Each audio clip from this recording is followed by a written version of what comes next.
పిల్లలు, ఈరోజు పేరు పెట్టి పిలువబడిన బాలుడైన సమూయేలు గురించి తెలుసుకుందాం. ముందుగా కంటత వాక్యం నేర్చుకుందాం. హెబ్రీలకు రాసిన పత్రిక 2వ అధ్యాయం 1వ వచనం. కావున మనం వినిన సంగతులను విడిచిపెట్టి కొట్టుకొని పోకుండానట్లు వాటి యందు మరి విశేష జాగ్రత్త కలిగి ఉండవలెను. మొదటి సమూయేలు గ్రంథం 3వ అధ్యాయం. మందిరములో చిన్న వయసులోనే సమూయేలు దేవుని యాజకుడైన ఏలీకి సహాయం చేసేవాడుగా ఉండేవాడు అనమాట. దీపం మారిపోకుండా అక్కడ నూనె పోస్తూ ఏలీకి చేతులకు నీళ్ళు పోయడం అలాంటివన్నీ చేసేవాడు. దీపం మారిపోక మునుపు సమూయేలు దేవుని మందసం ఉన్న దేవుని మందిరంలో పండుకొని ఉంటాడు.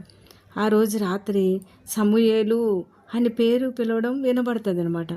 ఏలీ దగ్గర పరిగెత్తుకుని పోయి, నువ్వు నన్ను పిలిచావు కదా, ఇదిగో నేను వచ్చాను అంటాడు. ఏలీ, నేను పిలవలేదు, పోయి పండుకో అంటాడు. సమూయేలు పోయి పండుకుంటాడు. మరలా రెండవసారి సమూయేలు అని తన పేరు పిలవడం వింటాడు. మరలా ఏలీ దగ్గర పరిగెత్తుకుని పోతాడు. చిత్తం, నన్ను పిలిచావు కదా, నేను వచ్చానంటాడు. అయితే అతడు, నా కుమారుడా, నేను పిలవలేదు, పోయి పండుకో అంటాడు. సమూయేలు మరలా పోతాడు. పోయి పండుకుంటే మళ్ళీ వినబడితే ఈసారి కూడా యాజకుడే పిలిచాడు అనుకొని సమూయేలు యాజకుడి దగ్గరికి వస్తాడు. ఎందుకంటే అంతవరకు ఎవ్వరూ తనని పిలిచిన వాళ్ళు వేరే స్వరాలు ఏవి వినబడలేదు కదా, తనకి ఏలీ స్వరం ఒకటే తెలుసు. అందుకే మళ్ళీ సమూయేలు వెళ్తే సమూయేలుకి అప్పటికి దేవుడు మాట్లాడతాడని తెలియదు, ఫస్ట్ టైం అనమాట. అందుకని ఆయన దేవుని స్వరం వినలేదు కాబట్టి ఏలీ దగ్గరికే పరిగెత్తుకొని పోయాడు. మళ్ళా, నువ్వు నన్ను పిలిచావు కదా, ఇదిగో వచ్చానంటే ఏలీయాకి అర్థమైపోతుంది దేవుడు ఈ బాలుని పిలిచాడని గ్రహిస్తాడు. ఆ దినాల్లో దేవుని వాక్కు ప్రత్యక్షం అవ్వడం చాలా కష్టం అనమాట. ఎవరికో ఒకరికి ప్రత్యక్షమయ్యేది.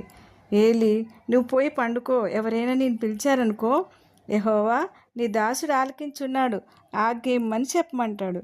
సమూయేలు అలాగే అని వెళ్ళి పండుకుంటాడు. పండుకోగానే దేవుడు ప్రత్యక్షమై నిలిచి సమూయేలు అని పిలుస్తాడు. సమూయేలు వెంటనే, నీ దాసుడు ఆలకించున్నాడు, ఆగేయము అంటాడు. అప్పుడు దేవుడు తను చేయబోయే కార్యాలన్నీ కూడా సమూయేలుకి వివరిస్తాడు.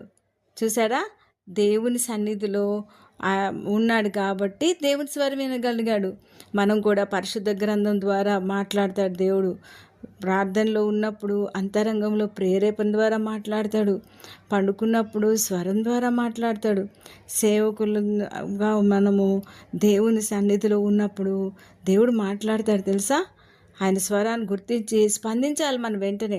చూడు, సమూయేలు అన్నాడు కదా, నేనున్నాను, ఆగేయి అన్నాడు కదా, అలా మనం చెప్పాలన్నమాట. అందుబాటులో ఉండాలి దేవునికి. మన సమయం ఇవ్వాలా, జీవితాన్ని అంకితం చేసుకోవాలా. సమూయేలు ఎలా స్పందించాడు చూశారు కదా. చిన్న వయసులో తల్లిదండ్రుల దూరంగా దేవుని దగ్గరే ఉన్నాడు చూసారా. ఏమన్నాడు, మనస్ఫూర్తిగా దేవునికి లొంగిపోయాడు.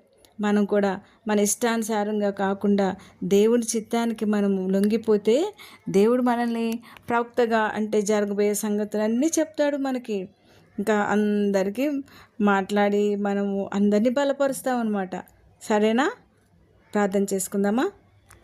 ప్రేమైన దేవా, మా రక్షక, నీవు సేవ చేయడానికి మాకు సహాయం చేయండి.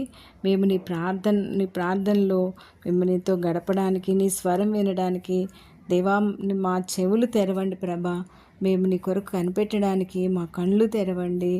నీ యందు మేము విశ్వాసం ఉంచి నీ మాటకు లోబడుతున్నాం తండ్రి. ఆమేన్.